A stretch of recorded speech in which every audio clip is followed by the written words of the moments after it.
I'm State Representative J.T. Wilcox. I'm the House Republican Leader in Olympia, and I'm recording this just after the end of the 60-day 2022 legislative session.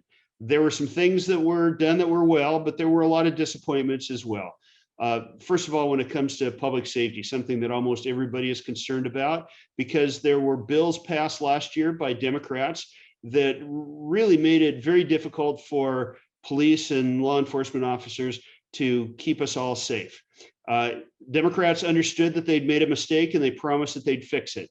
Unfortunately, they failed. One of the major disappointments yesterday is a bill that was necessary to clarify when the police can conduct vehicular pursuits died in the Senate. It had been voted on a couple of times. I have no idea why they decided that they couldn't bring it out, but that was a major piece of repair to these disastrous police reforms that were passed last year, and they failed to accomplish that. One of the major tasks of the legislature is to pass budgets. And there are some unfortunate precedents that were set this year. First of all, by a major factor, this was the largest budget surplus that had ever been available to the legislature and the people of Washington, or between 10 and $15 billion were available, plenty to do the things that we need and provide major tax relief for Washingtonians who are struggling with an increasing cost of living and inflation that we haven't seen for 40 years. With $10 to $15 billion, nothing was done. House Republicans proposed a budget that would have created major tax breaks for middle-class families, including tax breaks on property tax and also sales tax. All of that was ignored by the Democrats, who passed a partisan budget.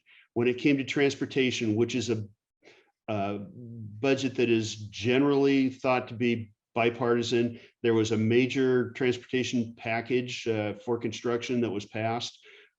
House Republicans offered the first set of suggestions back in December, that would have created major new capacity for transportation without any new fees or taxes by using some of this surplus. That was rejected. A partisan bill was brought out almost at the last minute, concentrates lots of spending in Central Puget Sound, was not a statewide package, and is a major disappointment. I think one of the other major disappointments was that after hearing repeatedly that there are 250,000 families in Washington that don't have a home because we haven't built enough homes, rather than doing anything that would make a appreciable difference for those 250,000 families, I must have given the same speech a dozen times. As we passed bills with Democratic votes, Republicans opposed these, that would make it harder to build and more expensive to occupy housing.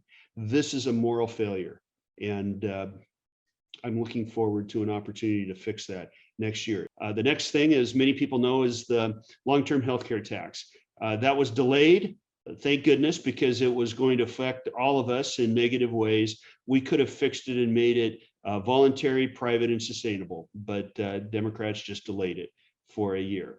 The last thing is no emergency powers reform. Again, it's the responsibility of the legislative branch to stand up for the three branches of government system. And it's a failure on the part of the majority to implement controls so that in the future, all three branches of government are working. I am highly optimistic that we are going to have a much more practical legislature in 2023. Almost all of these things can be fixed, and that's what I'm going to be concentrating on now. Thank you, everybody.